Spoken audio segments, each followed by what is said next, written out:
All right, hello, we are doing pizza snacks today. So first three things that I did: hair up, apron on, hands washed. After I have my hair up, my apron on, and my hands washed, I'm going to go ahead and get started with my English muffins because we have to toast them before we start to sauce or put anything else on them.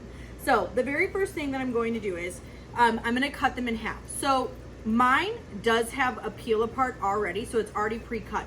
If it did not have already pre-cut, you can use a serrated knife because it has that edges. It's called a bread knife to get through. But because I don't need it, I'm going to take one step easy and I'm going to pull those open. So you get an English muffin per person, so 2 pieces per person. So I pulled those apart and I'm gonna pop them in the oven to toast so that they're nice and crisp. Right, so we are now gonna be working with our Italian sausage. So the purpose of using our Italian sausage is so that we can learn how to not cross-contaminate.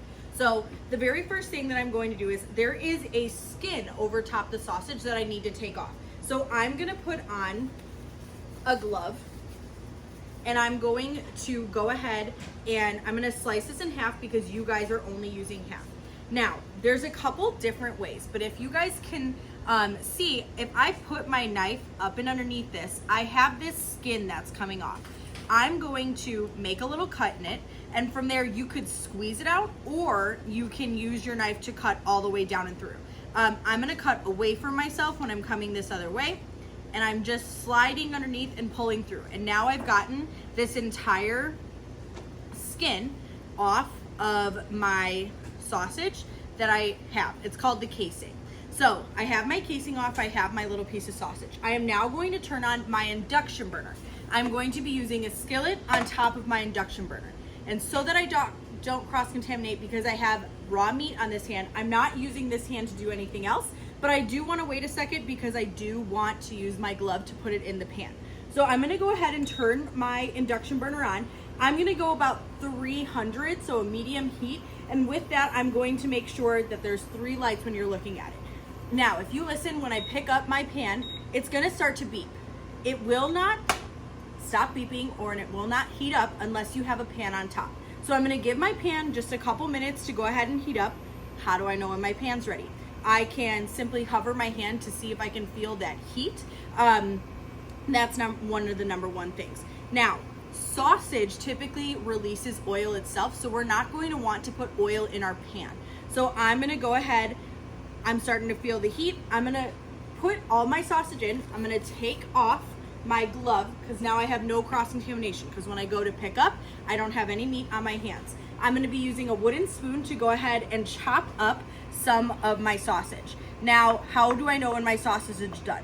I have no pink. That's the major thing that we're looking for. And you want to think of this: how big do you want to eat that sausage on top of your pizza snack? So we don't want huge chunks. We want it to be nice, smaller, bite-sized pieces. So you can start to hear I'm sizzling. I'm gonna go ahead and leave that alone for a minute while it starts to cook. I'm gonna go ahead and rest. All right, so we just finished up our sausage. I made sure that I have no pink inside, so I know it's safe to eat. The next thing I'm gonna do is I'm going to make my sauce. So the first thing is I'm going to measure a 1/2 cup of tomato sauce. Now, I'm going to want to get this as close to filled as I can, and then I'm going to want to try and level off. So I'm going to scrape off that top with a flat side so that I can make sure that I have the right amount. I'm gonna pour that into my bowl. From there, I'm also going to put some spices in. I have already pre-made my spices. I've used onion powder, garlic powder, Italian seasoning, some salt, and some pepper.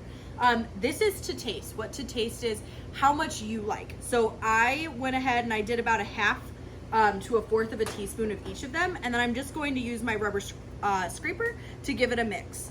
From there, the only other thing I'm going to add is hot sauce. Now, you can use more hot sauce if you like something spicier. Make sure you talk to your group member about if they like spice. And then also, you can use, you don't have to use any if you don't like spice. I'm not going to pour and measure my hot sauce over my tomato sauce because in case I overfill, then I don't want it to go into my mixture. So I'm gonna go ahead and I'm going to use about a 1/2 teaspoon of Cholula. I'm gonna make sure that it fills up to the top and pour that inside. Then final step give this a nice mix. You can obviously give this a taste, see that if it's up to your liking. And then from here, I have my toasted English muffins. So I'm just gonna grab those over because the pan is still hot. You can obviously put your pan directly on your stainless steel table because it's not going to burn or leave marks. I'm gonna use, you can use a spoon, but I'm going to just use my rubber scraper, and I'm going to plop a little dollop of tomato sauce on each one. After I put a bit of tomato sauce on each one, I'm going to use my straight edge or my rubber scraper here just to spread this out.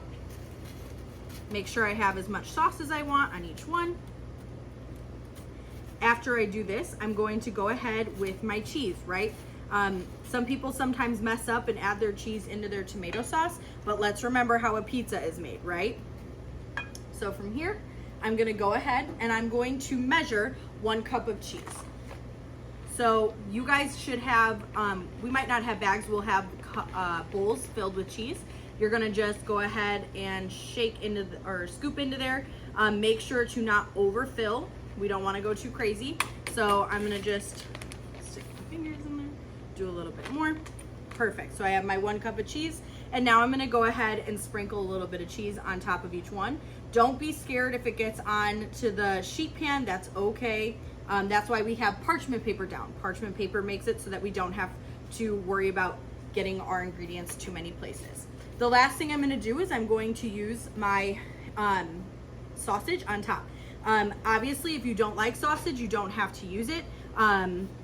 Because it's cooked, I am free to go ahead and stick this on there. This is gonna be cooked again so that that cheese can get nice and golden brown, so you do not have to wear gloves while you do this. All right, so I topped with all of my sausage. I'm gonna put these in the oven until my cheese is nice and golden brown, and then you're free to eat.